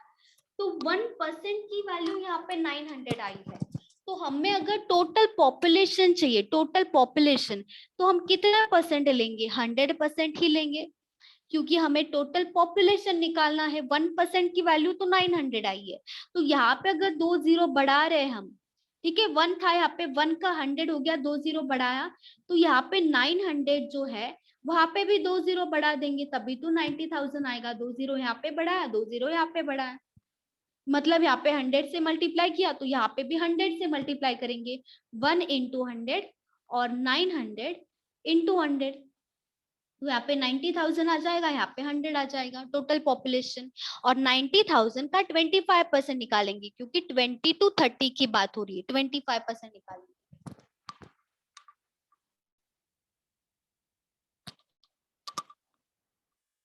अमित आपको समझा अभी 90,000 कैसे आया?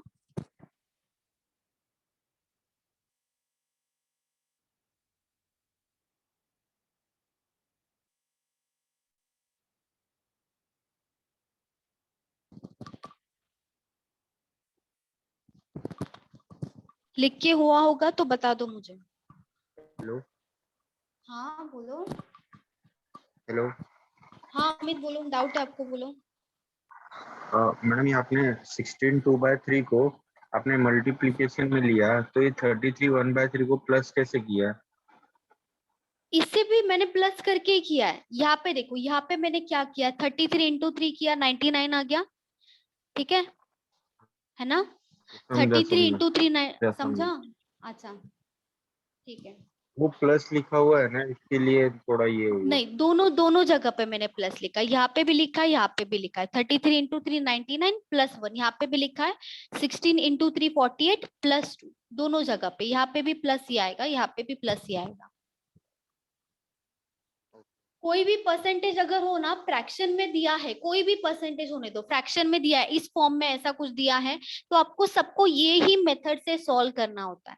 सबको ऐसे ही मेथड से सॉल्व करना है, क्योंकि ये फ्रैक्शन है तो ये मल्टीप्लाई होगा, फिर ऐड होगा, और फिर डिवीजन में जो वैल्यू है एज इट इज लिखना पड़ेगा। डिवीजन में वैल्यू है एज इट इज लिखना पड़ेगा, उसके साथ परसेंटेज एज इट इज आ जाएगा।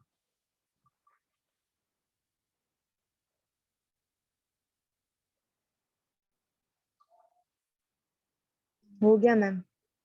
हो गया? सबका हो गया ना? किसी का बाकी है?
चलो यहाँ पे बोला क्या है, एक तो टोटल पॉपुलेशन दे दिया है कि अगर टोटल पॉपुलेशन 1,44,000 हो, मतलब ये जो दिया है ये किसका वैल्यू दिया है, 100% का वैल्यू, 100% टोटल पॉपुलेशन दे दिया है 1,44,000। और उन्होंने यहाँ पे बोला है जिनका एज 25 ईयर्स है, 38 ईयर्स है एंड 13 ईयर्स है, वो जो है 33 1/3% है, 80% है एंड 75% है। ठीक है, तो यहाँ पे जो बोला है 25 ईयर्स, तो 25 ईयर्स कहाँ पे आएगा, 20 to 30 पे ही आएगा और कहीं पे भी नहीं आएगा।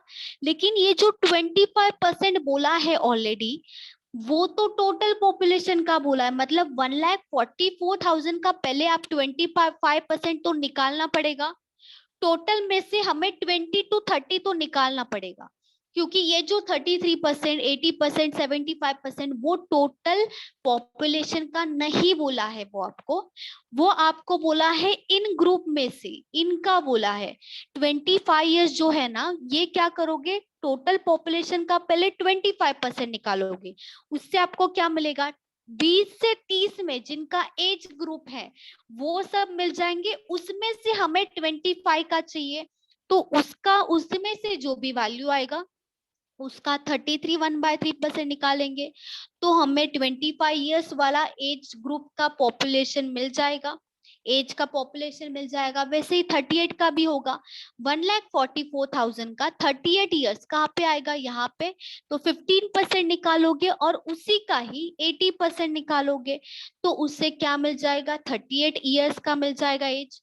13 ईयर्स के लिए 1,44,000 में से 33 1/3 निकालोगे और उसी का ही 75% निकालोगे, तो 13 मिल जाएगा।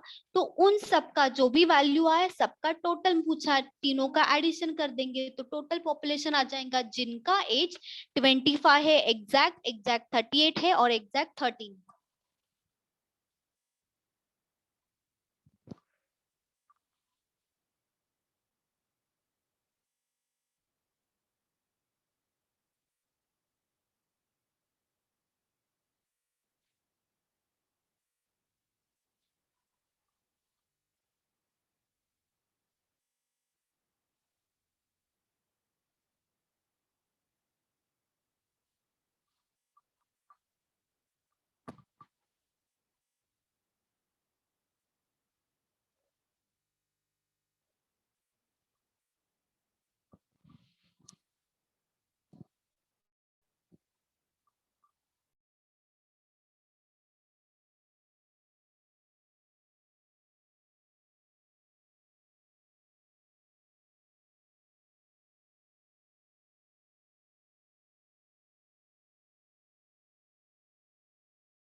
65,280.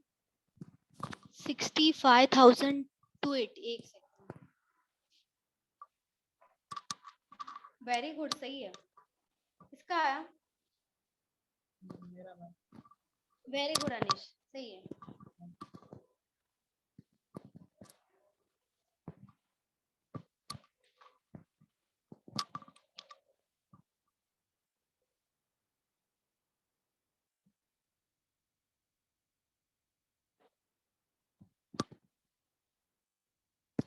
जो 33 1/3% है उसका डायरेक्टली ले लो 1/3, उसका मैंने बहुत बार बताया आपको, 33 1/3% को कैलकुलेट करके नहीं बैठना है हमें, डायरेक्टली 1/3 लेना है।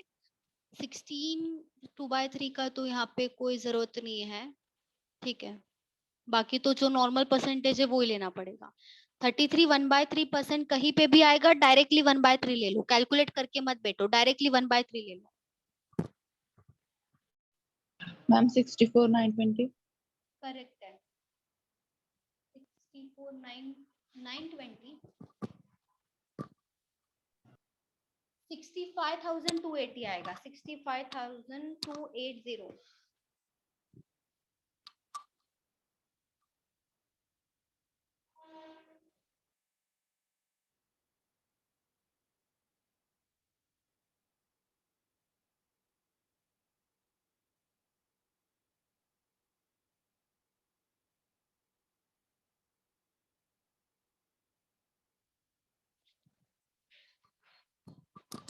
देखो टोटल पॉपुलेशन तो पता है 1,44,000 ठीक है पहले हम निकालेंगे 25 ईयर्स का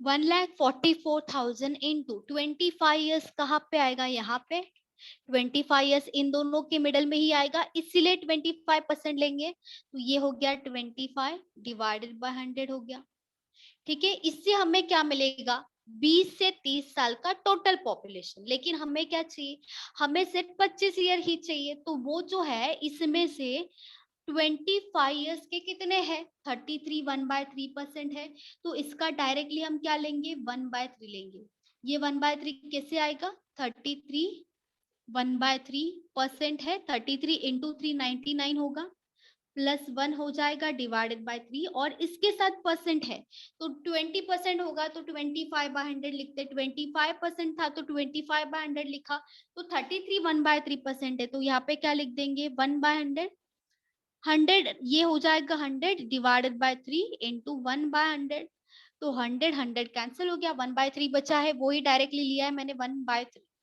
तो यहाँ पे हो जाएगा 125 इंटू 1 होगा 25 इंटू 4 हो जाएगा 100 अब यहाँ पे 4 इंटू 3 है देखो 4 इंटू 3 है यहाँ पे 12 से डिवाइड करना है 4 इंटू 3 कितना होता है 12 से डिवाइड करेंगे हम डायरेक्टली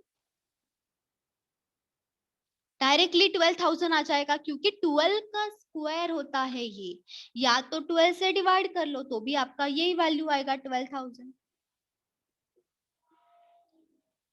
आया 25 ईयर्स का आगे बढ़ेंगे 38 ईयर्स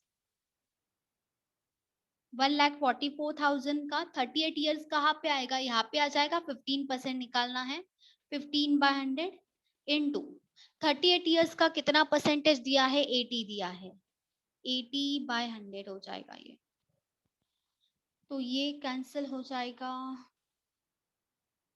पहले 0 0 कर देंगे 2 इंटू 4 2 इंटू 5 ठीक है 2 से डिवाइड कर दिया ये 5 इंटू 3 होगा 15 उसके बाद 0 0 0 0 कैंसिल कर दिया अभी क्या बचा है देखो 1440 इंटू 4 इंटू 3 हो जाएगा 12 इनका मल्टीप्लाई नहीं करोगे अगर आपको पता है कि 12 का क्यूब कितना होता है 12 का क्यूब होता है 1728 और यहाँ पे आ जाएगा 0 कैसे आएगा यहाँ पे 12 है तो ये जो 144 है वो 12 का स्क्वायर होता है तो 2 टाइम्स 12 है ये हो गया 3 टाइम 12 0 को भूल जाओ 0 एज इट इज लास्ट में लगा देंगे 1728 हो जाएगा 12 का क्यूब 12 इंटू 12 ये होगा 144 इंटू फिर से 12 कर दो तो ये 12 का क्यूब ही हो रहा है ना तो 17280 डायरेक्टली आ जाएगा अगर आपको स्क्वायर क्यूब पता है तो मैंने बहुत बार बोला है किया करो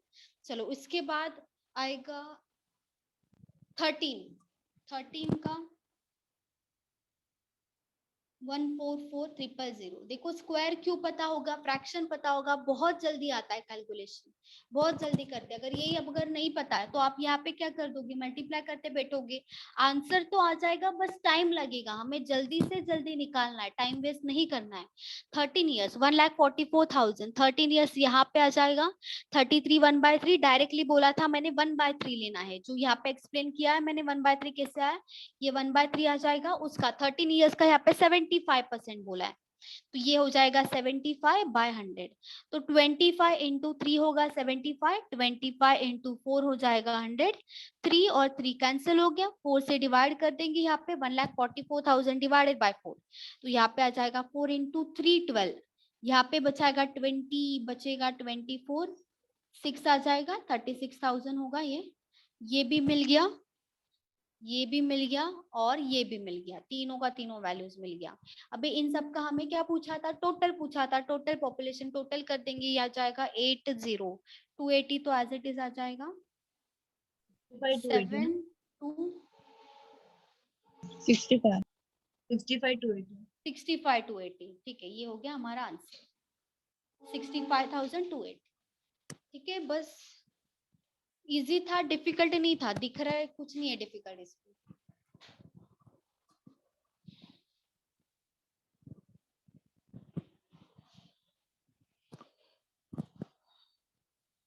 ठीक है, बस देखो कि कैलकुलेट कैसे किया जाता है, कैलकुलेशन कैसे करना चाहिए, कैसे डिवाइड करना चाहिए, जिससे हमारा कैलकुलेशन इजी हो। हमें खुद के हाथों से डिफिकल्ट नहीं करना है, हमें इजी करना है कैलकुलेशन, तो उसका भी एक तरीका होता है, वो धीरे धीरे पता चलेगा, स्टार्टिंग में नहीं समझता है, इसलिए बोलती हूँ रोज आप सिंप्लीफिकेशन क्या करो, स्क्वायर क्यूब बाय हार्ट होना चाहिए, परसेंटेज होना चाहिए बाय हार्ट, तभी हो सकता है, तभी बहुत इजी होगा, बहुत इजी हो जाएगा आपका कैलकुलेशन, डिफिकल्ट नहीं लगेगा।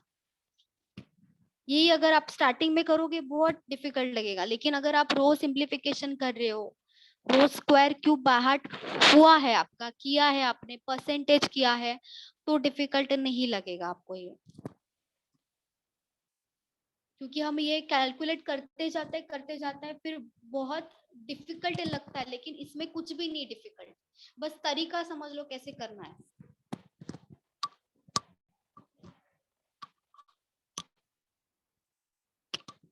33 1/3 ना, ये देखो 33 1/3 जो है परसेंटेज, ठीक है, यहाँ पे क्या किया मैंने बोला था, यहाँ पे प्लस होता है, ठीक है, 33 इंटू 3 कितना हो जाएगा, 99 होगा, ठीक है, 99 हो गया।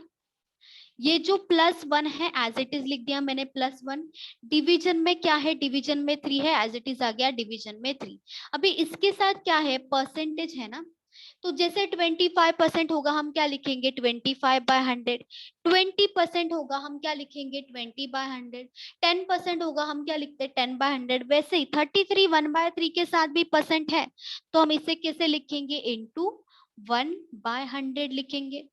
99 + 1 कितना होगा, 100/3 इंटू 1/100, ठीक है, ये 100 और ये 100 कैंसिल हो जाएगा, ऊपर क्या बचेगा 1, नीचे क्या बचेगा 3, तो 1/3 ही आएगा ना, सब कैंसिल हो गया, 100 भी कैंसिल हो गया, 1/3 आया है, वो ही 1/3 मैंने यहाँ पे लिख दिया है। ठीक है, वैसे ही सबके साथ 16 2/3% का भी वैसे ही सेम होगा। अमित समझा आपको? अच्छा विकास आपको, अच्छा हिस्टोग्राम ना मैं बता देती हूँ, देखो क्वेश्चन तो यहाँ पे नहीं लेंगे हम, बस मैं बता देती हूँ, 1 मिनट ये हो जाने दो, फिर मैं बता दूंगी आपको। हो गया मैम। सबका हो गया ना? Yes ma'am.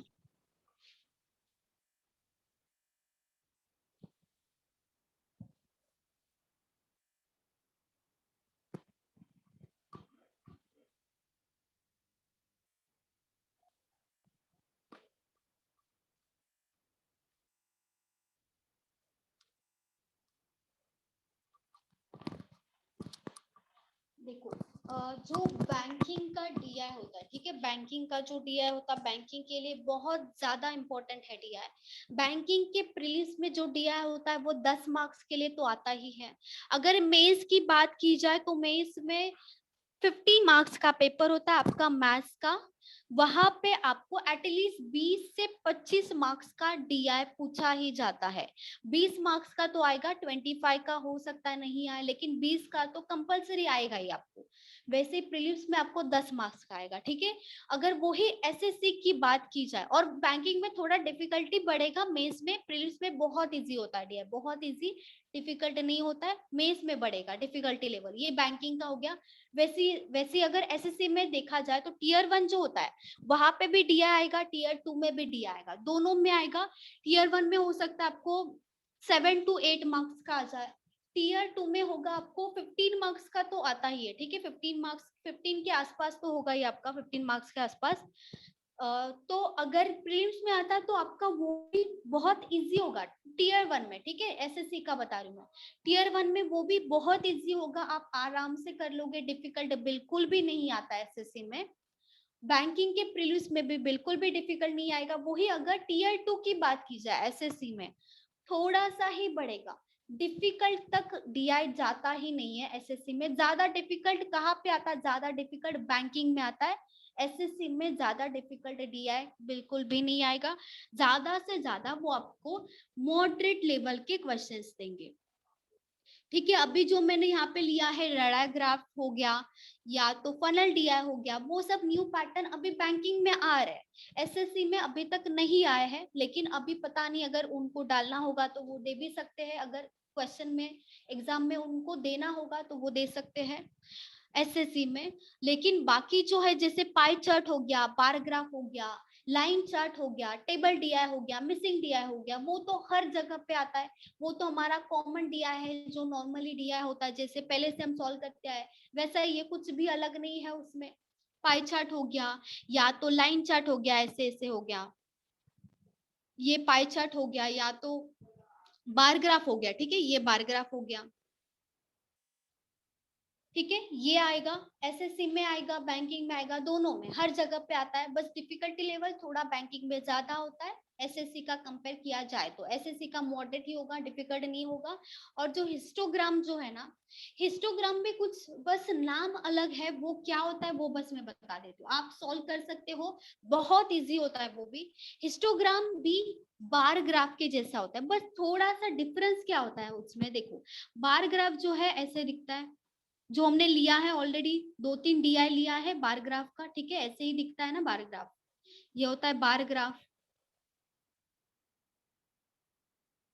ठीक है, यही होता है। यहाँ पे कोई वैल्यूज यहाँ पे दिया होगा, लाइन लाइन लाइन लाइन, यहाँ पे कोई वैल्यूज दिया होगा, उसके हिसाब से हम यहाँ पे डेटा निकालते, वैल्यूज निकालते, ठीक है, ये हो गया बार ग्राफ।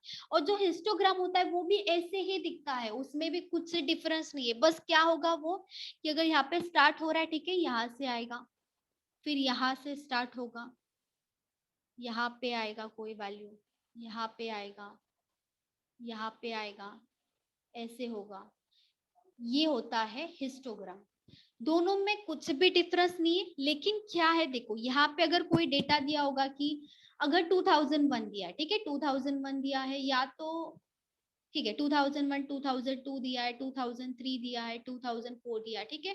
तो अगर 2001 की बात की जाए तो हम यहाँ पे देखेंगे कितना वैल्यू है, 2002 में कितना वैल्यू है, 2003 में कितना वैल्यू है, ठीक है। ये तो बार ग्राफ का ये तो पता है, हमारा लिया है ऑलरेडी क्वेश्चन हमने ऐसा। अभी यहाँ पे हिस्टोग्राम में कैसा होगा पता है, यहाँ पे अगर कोई एज दिया है, सपोज कर लो एज दिया है 20 to 30, 40, 50, 60, 70, 80 और 90, ठीक है, अगर ऐसा कुछ दिया है तो आपको बस सॉल्व सेम ही करना है, सॉल्व करने में कुछ भी नहीं है, क्वेश्चन भी बहुत इजी आता है, डिफिकल्ट बिल्कुल भी नहीं, मॉडरेट भी नहीं, इनफैक्ट बहुत इजी होता है क्वेश्चन उसका। सेम बार ग्राफ के जैसा ही क्वेश्चन होगा, कुछ डिफरेंस नहीं, बस एक ही डिफरेंस है कि यहाँ पे जो है ना ये अलग अलग होता है, ये अटैच्ड होता है, अटैच होगा तो देखो यहाँ पे 20 से लेके 30 में यहाँ पे कोई वैल्यू रहेगा, 30 से लेके 40 में यहाँ पे कोई वैल्यू रहेगा, मतलब 20 से लेके 30 तक यहाँ पे कर लो सपोज 50 है, 30 से लेके 40 में है आपका कोई 40 वैल्यू, 40 से लेके 50 में है 90, ठीक है, यहाँ पे सपोज कर लो ऐसा कुछ वैल्यू दिया है। तो यहाँ पे जो दिया है 20 to 30 में 50, ठीक है, अगर आपको 30 अगर इंक्लूड की करना जाए, अगर आपको क्वेश्चन ऐसा है कि 30 to 40 में क्या है, तो आप जो काउंट करते हो ना, जैसे 20 to 30 यहाँ पे आ गया, तो यहाँ पे आपको बस काउंट करना होता है 20 to 29, जो 30 होता है वो नेक्स्ट में आएगा, मतलब ये 30 जो होगा 30 तो 39 होता है एक्चुअल में, 40 जो होगा आगे इंक्लूड होगा, 50 जो होगा आगे के वैल्यू में इंक्लूड होगा, जैसे 20 और 30 है तो यहाँ पे 29 तक ही इंक्लूड होगा, 30 जो होगा ना यहाँ पे ये वाला जो है यहाँ पे आएगा, वैसे ही 30 to 40 लिखा है यहाँ पे, लेकिन 30 to 39 होगा, 40 आगे वाले में इंक्लूड होगा, बस इतना ही है और कुछ भी इंक्लूड नहीं होगा, बस बाकी जो बार ग्राफ है और हिस्टोग्राम है ऐसा ही होता है, हिस्टोग्राम बाकी कुछ भी नहीं है इसमें, डिफिकल्टी लेवल बिल्कुल भी नहीं आएगा यहाँ पे। और वहां पे जो आपको एसएससी का जो टियर 2 भी होगा ना, वहां पे डिफिकल्ट क्वेश्चन नहीं आएगा, वहां पे भी ज्यादा से ज्यादा मॉडरेट होता है, क्योंकि बाकी जो वर्ड प्रॉब्लम्स है या तो आपको एडवांस मैथ्स के बारे में कुछ दिया होगा, उसमें डिफिकल्टी लेवल हो सकता है, डीआई में नहीं होता है। ठीक है, डीआई में भी नहीं होता है, सिंप्लीफिकेशन उसमें भी नहीं होगा। जो आपको एक्चुअल में डिफिकल्टी लेवल देंगे वो तो जैसे एसआईसीआर हो गया, या तो मतलब जो चैप्टर जैसा है जो वर्ड प्रॉब्लम्स पे बेस्ड है, अरिथमेटिक है, या तो एडवांस में जो आपका ट्रिग्नोमेट्री होता है, आपने किया होगा कभी सॉल्व, मेंसुरेशन हो गया, उसमें डिफिकल्टी लेवल बढ़ाएंगे, अरिथमेटिक में बढ़ाएंगे, डीआई में नहीं आएगा, आपको मॉडरेट लेवल का ही आएगा बस। ठीक है, इतना ही डिफरेंस होता है दोनों में। मैम हिस्टोग्राम बैंकिंग में आता है? नहीं, हिस्टोग्राम बैंकिंग में नहीं आता है। जो मैंने लिया है ना अभी, उतना ही टाइप्स आएगा आपको। ठीक है, उससे बाहर नहीं आएगा, उतना टाइप्स आएगा, बस डिफिकल्टी लेवल थोड़ा बहुत नीचे थोड़ा बहुत ऊपर जा सकता है। एडवांस में मैथ्स में मैंने नहीं है ना हाँ, मैम बैंकिंग में? क्या बोल रहे हो? हम लोग को नहीं है ना बैंकिंग वाले को? एडवांस मैथ्स हाँ। नहीं, बैंकिंग में एडवांस मैथ्स नहीं है। एडवांस मैथ्स जो है वो एसएससी में ही आएगा, बैंकिंग वालों को नहीं देखना है, वो कोई जरूरत नहीं है, आपको नहीं आएगा। एडवांस मैथ्स का टोटल चैप्टर्स ही अलग है। ठीक है, वो जो साइन कॉस थीटा सुना है ना, हाँ वो ये ट्रिग्नोमेट्री। हाँ, ट्रिगो में आएगा वो आपको यहाँ पे नहीं है, ट्रिग्नोमेट्री यहाँ पे नहीं है, आपको बैंकिंग में नहीं है। ट्रिग्नोमेट्री हो गया, या तो कोई और नंबर सिस्टम करके भी एक चैप्टर होता है, वो भी नहीं है आपको यहाँ पे। और बहुत सारा ऐसा चैप्टर्स है। ठीक है, अलजेब्रा ज्योमेट्री भी नहीं है। जो मैं यहाँ पे करवाऊंगी वही आपको करना है, वही चैप्टर्स आपको आएंगे, अलग से कुछ नहीं करना है। ठीक है, ओके, चलो अभी यहाँ पे हम स्टॉप करते हैं। अभी एक क्वेश्चन एक्चुअली बचा है, एक क्वेश्चन अभी पॉसिबल नहीं होगा लेना, क्या था वो? चलो मैं होमवर्क के लिए दे दूं, क्या कर लोगे आप? बोलो बोलो। Yes ma'am. अच्छा, चलो होमवर्क के लिए मैं लिख देती हूँ, उसके बाद नया चैप्टर लेंगे। कौन सा चैप्टर लेना है? यहाँ पे मॉर्निंग में कौन सा नहीं हुआ है वो बता दो, वो ले मैम लेंगे। परसेंटेज लो ना। मैम परसेंटेज मैम परसेंटेज बाकी है, मिक्सचर एंड एलिगेशन बाकी है, अप्रोक्सीमेशन बाकी है, सिंप्लीफिकेशन बाकी है। अच्छा, टाइम एंड वर्क भी। टाइम एंड वर्क हो गया है। बोट एंड स्ट्रीम भी बाकी है। Boat and stream, speed time ma'am distance लिया था बोर्ड क्या? एंड बोर्ड नहीं, स्पीड टाइम डिस्टेंस नहीं हुआ है। नहीं हुआ है, ठीक है। तो पहले एक काम करते हैं, मेन जो चैप्टर है परसेंटेज ले लेंगे नेक्स्ट लेक्चर, मतलब कल होगा, परसेंटेज से स्टार्ट कर देंगे। ठीक है, ओके मैम। वो खत्म कर देंगे, फिर जो बाकी चैप्टर है वो ले लेंगे। चलो ये क्वेश्चन लिख लो बस, ये आपको सॉल्व करना है। इसका आंसर भी बता दूंगी, बस यहाँ पे लिख दो आप 60,000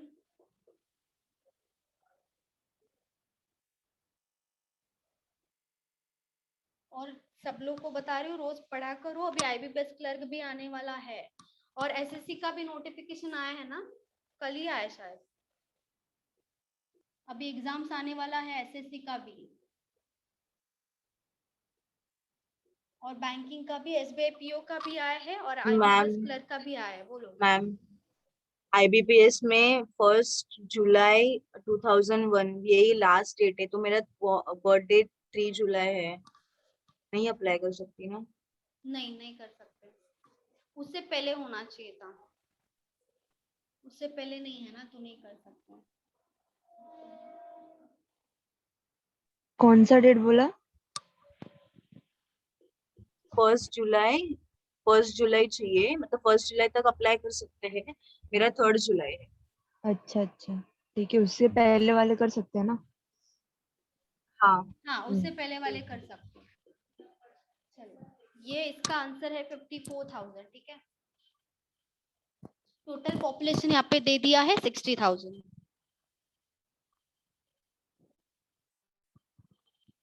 मैम इसका आंसर भी बता दिया है मैंने। टोटल पॉपुलेशन मतलब 100% का वैल्यू 60,000 है, तो 5 to 10, 10 to 20, 20 to 30 और 30 to 40 का निकालना है। मतलब क्या छोड़ना पड़ेगा, बिलो 5 years का छोड़ना पड़ेगा, ठीक है। अच्छा चलो बता देती हूँ मैं, ये सब निकालने से अच्छा है, देखो ये हमें क्या चाहिए, 5 to 10, 10 to 20, 20 to 30, 30 to 40, मतलब हमें सब कुछ चाहिए, बस हमें क्या नहीं चाहिए, बिलो 5 years का नहीं चाहिए, है कि नहीं, बस हमें ये नहीं चाहिए, बाकी सब चाहिए। तो जो नहीं चाहिए वो टोटल में से अगर हम माइनस कर देंगे तो क्या मिलेगा, जो हमें चाहिए वो ही मिल जाएगा। कितना परसेंटेज है उसका, 10% है। तो देखो 60,000 का 10% निकाल दो, कितना हो जाएगा, 0 0 0 कैंसिल, 6,000 आएगा। तो ये जो 6,000 आएगा वो किसका आएगा, बिलो 5 years का आएगा। और हमारा टोटल कितना है, 60,000, मतलब 100% का वैल्यू 60,000 है, बिलो 5 years मतलब 10% का वैल्यू 6,000 है। तो जो 100% में से अगर ये माइनस कर देंगे बिलो 5 years वाला, तो जो बाकी बचा ये चारों का चारों हमें मिल जाएगा। मतलब 60,000 में से माइनस कर दो डायरेक्टली 6,000, हमारा आंसर हो जाएगा 54,000। ये होगा आंसर। यही चाहिए ना हमें, जो हमें चाहिए अगर वो हमें निकालना है, तो जो हमें नहीं चाहिए अगर वो टोटल में से माइनस कर देंगे तो भी हमें वही मिलेगा जो हमें चाहिए। वैसे भी कर सकते हो, चारों का चारों निकालने चाहोगे, इससे अच्छा क्या करोगे, डायरेक्टली जो नहीं चाहिए 10% वाला माइनस कर दो, मिल जाएगा जो हमें चाहिए, 54,000 होगा आंसर। इसमें किसी को डाउट है, बोलो। 54,000 में नो मैम। मैम ओके, ठीक है। बिलो 5 years वाला बस मैंने माइनस किया है, बाकी जो हमें चाहिए वो तो मिल जाएगा 5 to 10। बाकी सब 5 पार्ट था, 5 पार्ट में से बिलो 5 years ही 5वां था, तो ये तो माइनस कर दिया, बाकी चारों का चारों पूछा है, तो अगर टोटल में से माइनस कर देंगे डायरेक्टली मिल जाएगा। चलो हो गया लिख के सबका। Hello ma'am. हाँ बोलो। मैम SBI PO में जो दिया है एज का कि 4 अप्रैल 2000 के बाद नहीं दे सकते, तो मैम मेरा सितंबर में तो मैं नहीं दे सकती। नहीं दे सकते अप्रैल के बाद ना, नहीं नहीं नहीं, फिर नहीं आएगा। अप्रैल से पहले दे सकते हो, अप्रैल के बाद नहीं। ठीक है चलो, देखिए हो गया ना सबका। Yes ma'am. चलो यस मैम। अभी नेक्स्ट लेक्चर में कल परसेंटेज होगा, ठीक है, मॉर्निंग में। चलो बाय बाय, नेक्स्ट लेक्चर में मिलते हैं। Bye ma'am. Bye bye.